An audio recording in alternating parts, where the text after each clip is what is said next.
What it do, Cooks? It's your boy, the Hater. And I want to do a quick video on the collaboration between WWE, more specifically NXT, and TNA.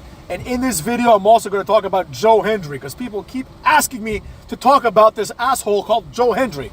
Now, I will say, I don't know much about him. I don't know his finishing move. I don't know what moves he does. I've never seen a Joe Hendry match. But I will say this, right? I will say this. People are really talking about this guy. People really like this guy. So I watched a bunch of things about Joe Hendry, like little clips and his little moments from NXT, because I've been missing the last few NXTs. I don't know why. I just keep forgetting that they exist. I blame it on Hulu, because I have Hulu Live TV and I play it on my PS5. It just doesn't work well on PS5 anymore. So I have to play it in my bedroom or on my phone or set up my Roku, and quite frankly, I haven't done that. Cucks. Anyways, so with all that being said, let's talk a little bit about the collaboration as well as Joe Hendry. First of all, I will say this. Earlier this morning, I was in the bathroom when I woke up, and I was taking a piss. And then I started brushing my teeth, right? And for some reason, in my head, popped the song, I Believe in Joe Hendry, right? So I will give credit where credit's due. That shit's catchy, motherfucks. It's catchy. I couldn't help but think that in my head. And I'm like, why is this even here? Like, I don't understand. Another thing that I like is his little introduction. Like, when he comes up and he's like his back is facing the crowd, and he turns around with his goofy ass smile. Like, I like it a lot. He looks a little bit like Ryan Reynolds, but like in a normal way, not in like an Orange Cassidy kind of way. So other than that, I have nothing much to say about Joe Hendry, because he's someone that, like, he's in decent shape. He has some charisma, clearly. He's trying hard to get over, and I respect those things. But personally, while I understand that he understands that the way to get over nowadays is to have something that people can sing along to, I don't like that, right?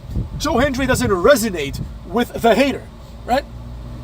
Again, it's too early for me to tell, right? But he's over, and honestly, I watched a little bit of NXT, and they had like one of the matches was like Ty Dillinger, whatever the fuck his name is, and Ethan Page, who is now the champion. More on that in a little bit here on this video.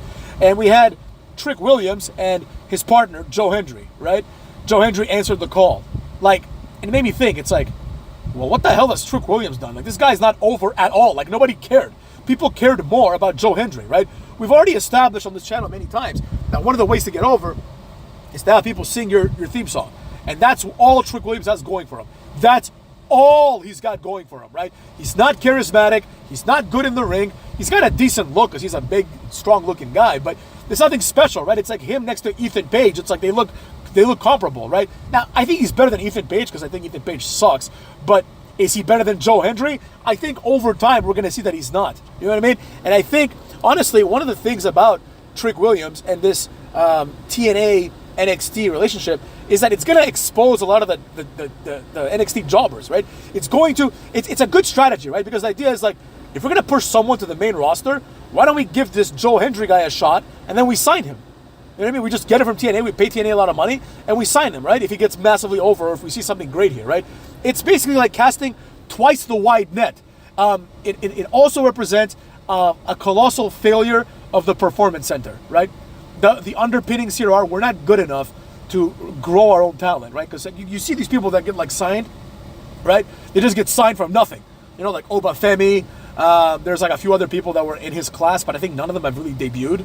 You know, in the previous class, it was like Joe Gacy, a bunch of people that got fired already, or like that now have to be repackaged as fucking Huskus the Pig Boy. You know, so it's a bunch of failures, right? Even though Joe Gacy had like a respectable indie career, but you know what I mean, right?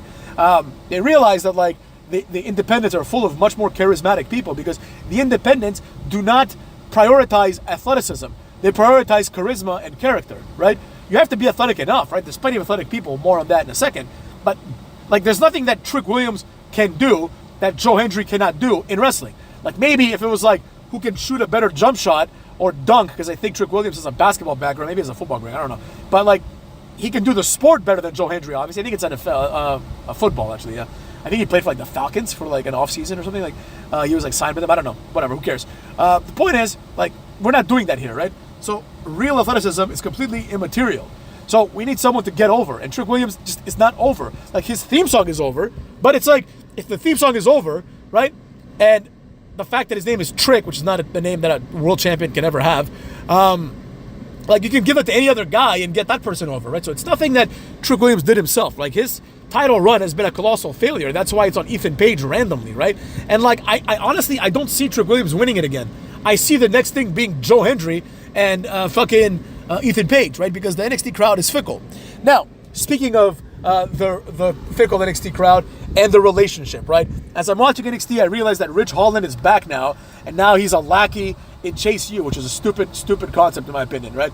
So I don't know why he's not there, like in Pete Dunne's place, feuding with Sheamus. Rich Holland is obviously the best one of the three. Like, Sheamus is better, but Sheamus is like on his way out probably, and Rich Holland is like relatively young, so he probably has like more career prospects, but not at this rate. At this rate, I'm like abandoning him real quick, right?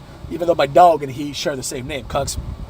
Nevertheless, one other thing that I did notice that I thought was pretty nice in NXT is the return of one of my favorite independent groups of all time, the Rascalz. Now, if you could see me, I'm doing a little rascal thing where they put their like wrist on their neck and they wiggle their fingers around, right?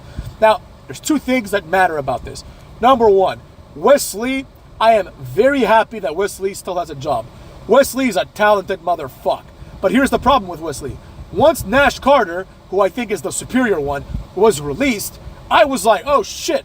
Not only did his like stupid posts dress like Hitler, which why would you do that? But whatever, people make mistakes, you know what I mean?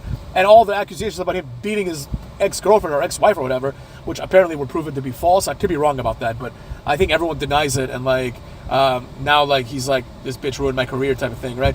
So he got fired, right? I was afraid that Wesley would follow, because it's like, you don't need both of them, right? I mean, sorry, you don't need one of them, you need both of them, right? And clearly, Zachary Wentz, also known as Nash Carter, is obviously the better one, right? But Wesley's not far behind. And Trey Miguel is also not far behind. He's the third guy, right? So now, whoever did this is a genius. They're like, oh, we got the Rascalz. They're fucking awesome. The Rascalz are great. They have this like implied gimmick of being these guys that are just complete goofballs, right? Like, it's not even an implied gimmick. Like, it's in their name, the Rascalz, right? They're like very rascally, right? They do like goofy shit. But now, like that they've made it to the big time, the team is reunited, right? Wes Lee, he's pretty much achieved anything that he can really achieve realistically as a singles wrestler, right? I could see him maybe one day getting like one US title or Intercontinental title, but it's probably not likely. He's just too small, right?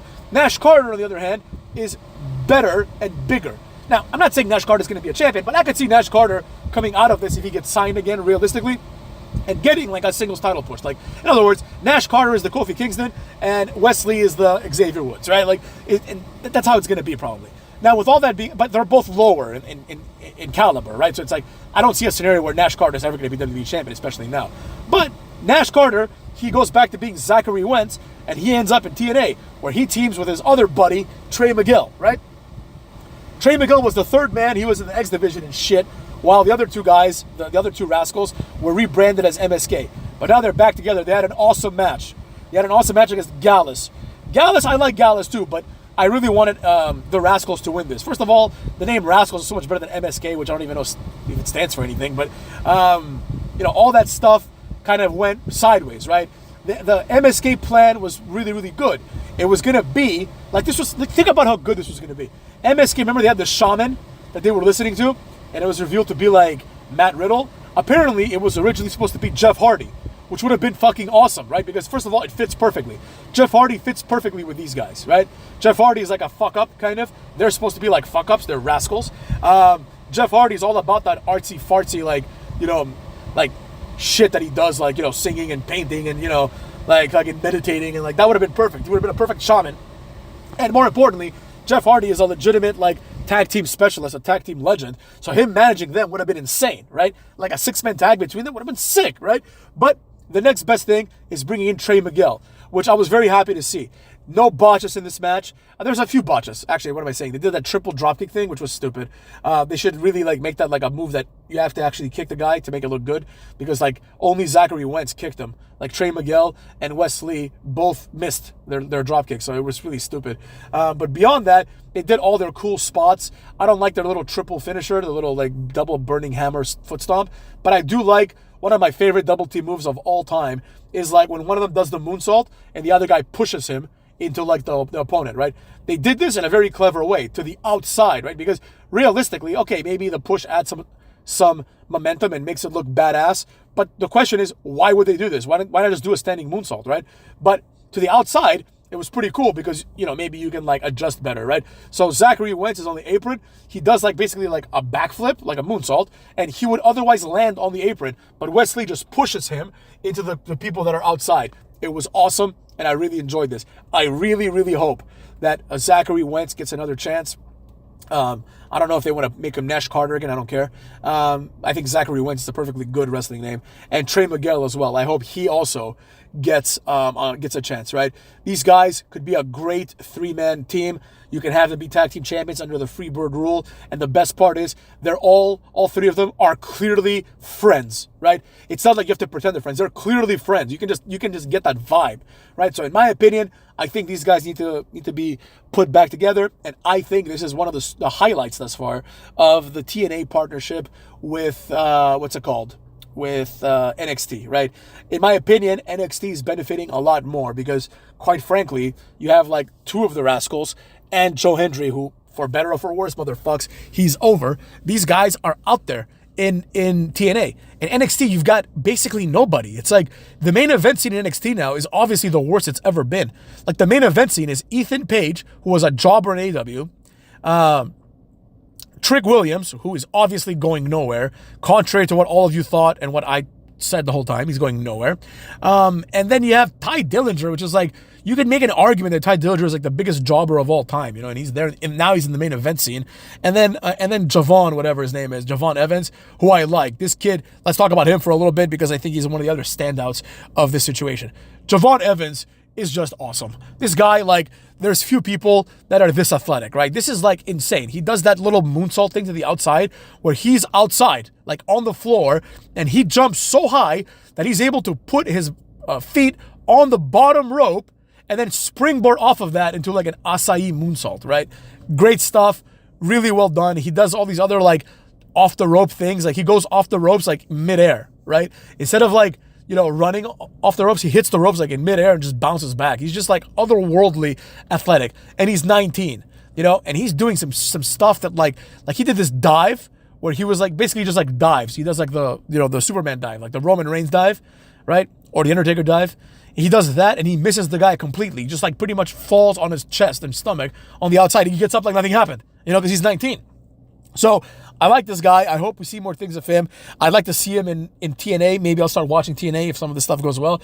But at the moment, the standouts, in my opinion, are MSK, Gallus, which I do like, and I Believe in Joe Hendry. I can't help but sing that. It's very, very addictive, right? And all the memes that are coming out with it, some of them are hilarious. There was one I saw.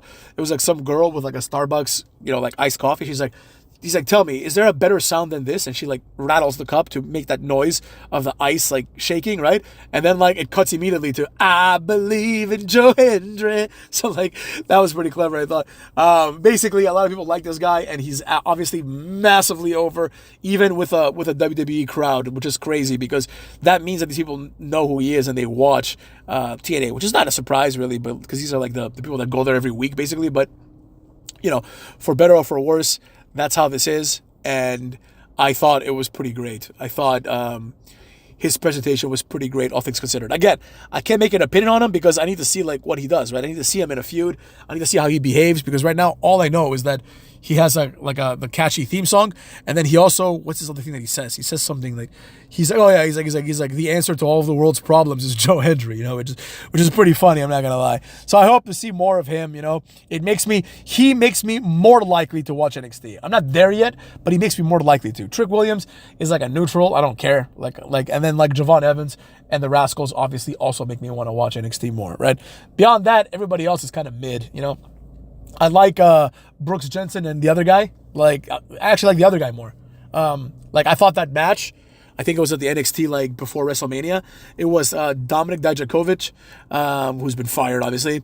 The other guy, not Brooks Jensen, but his partner. and I think it's Josh Briggs, I think, and Obafemi. That match was incredible. That was one of my favorite matches in NXT history, and in my opinion, it was the best match of the weekend. I thought it was better than all the WrestleMania matches by a lot. That match was like, I was like, holy shit, this match is great. It's like three big motherfucks, just like beating the shit out of each other and doing crazy things. I like the Briggs guy because he just has this look of like a badass, and he has a clothesline finisher, so like you can't go wrong with that guy. I like that guy a lot. With that being said, I would say that the TNA NXT situation is mostly a success. Mostly.